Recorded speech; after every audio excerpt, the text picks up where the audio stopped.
Bonjour, nous voulons partager avec vous l'histoire de quelqu'un qui a vécu une expérience extraordinaire.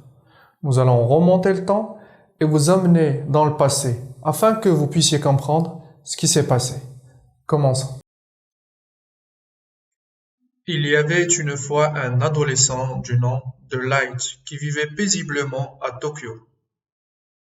Il était intelligent, ambitieux et doué pour la résolution de problèmes. Tout comme son père, Light avait un sens aigu de la justice. Un jour, il trouva un livre étrange et sa vie bascula. Mais monsieur, j'ai une petite question. Pourquoi certains verbes sont conjugués à l'imparfait et d'autres sont conjugués au passé simple? Très bonne question. Pour écrire un récit, je dois savoir choisir le temps qui correspond à chaque action. Alors, il est indispensable de connaître les valeurs de chacun des deux temps, imparfait et passé simple. Commençons par les valeurs de l'imparfait. La première valeur, l'imparfait de description, ou bien l'imparfait descriptif. Nous utilisons l'imparfait dans la description du décor, des personnages ainsi que des faits. Un exemple pour mieux comprendre. Sa chevelure était longue et soyeuse. Le verbe être est imparfait car l'action sert à décrire. On peut le repérer grâce aux adjectifs qualificatifs, longue et soyeuse. Deuxième valeur, l'imparfait d'habitude. L'imparfait habituel. Nous utilisons aussi l'imparfait pour exprimer une habitude, des actions qui se répètent. Un exemple. Chaque week-end, il faisait du sport. Le verbe faire est imparfait car c'est une action qui se répète, c'est une habitude. Parfois, les adverbes permettent de le repérer dans les phrases. Troisième valeur. L'imparfait duratif. Pour des actions qui durent longtemps dans le passé, nous employons l'imparfait. Un exemple. Il admirait le beau paysage pendant des heures. Donc, puisque l'action dure longtemps, des heures, le verbe admirer est à l'imparfait. Dernière valeur. L'imparfait de l'arrière-plan. Dans un récit, il y a des actions qui sont plus importantes que d'autres.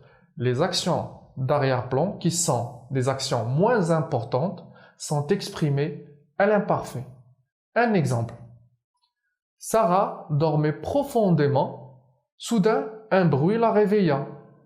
Donc, le verbe dormir est à l'imparfait car c'est une action de l'arrière-plan. Elle est moins importante que l'autre. Mais monsieur, et l'action du premier plan? L'action du premier plan est exprimée au passé simple. Pourquoi?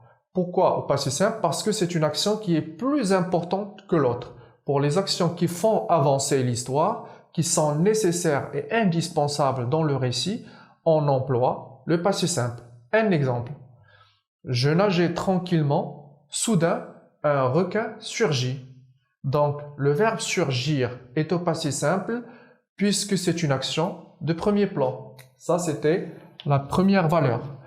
Deuxième valeur du passé simple est la succession.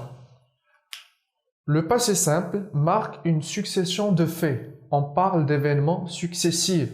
Par exemple, il se réveilla, se brossa les dents et prit son petit déjeuner. Les trois verbes sont au passé simple parce qu'il y a trois actions qui sont successives. D'accord? Troisième valeur, la ponctualité. Le passé simple permet de raconter un fait précis et délimité dans le temps. Ça veut dire, nous savons avec précision quand l'action débute et quand est-ce qu'elle se termine. Tout simplement. Un exemple, Gavroche fit tous ses devoirs hier soir. Le verbe faire est au passé simple parce que nous savons avec précision quand l'action commence et quand est-ce qu'elle se termine. D'accord? Et puis, dernière valeur, la valeur de brièveté.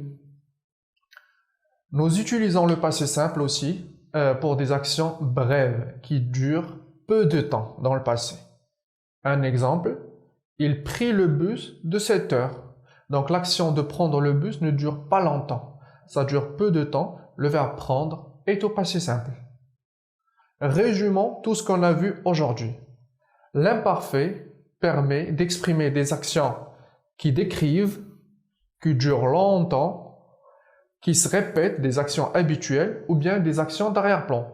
Et le passé simple est utilisé pour des actions successives, ponctuelles, brèves et aussi des actions du premier plan. Revenons maintenant à l'histoire de Light. Maintenant, vous êtes tous capables de savoir et de répondre à la question pourquoi certains verbes sont-ils imparfaits, d'autres au passé simple. Les verbes qui sont entourés en rouge sont-ils imparfaits car ils expriment des actions d'arrière-plan, des actions qui ne font pas avancer l'histoire. Et les verbes qui sont au passé simple, ils le sont car ce sont des actions qui expriment le premier plan, des actions qui font avancer l'histoire. Et ici, on a aussi l'imparfait car c'est la description. On est en train de décrire Light. J'espère que cette vidéo vous a plu. Si jamais vous êtes intéressé par la suite de l'histoire de Light, vous me le dites dans le commentaire et on en parlera dans la prochaine vidéo. Merci et à la prochaine fois. Au revoir.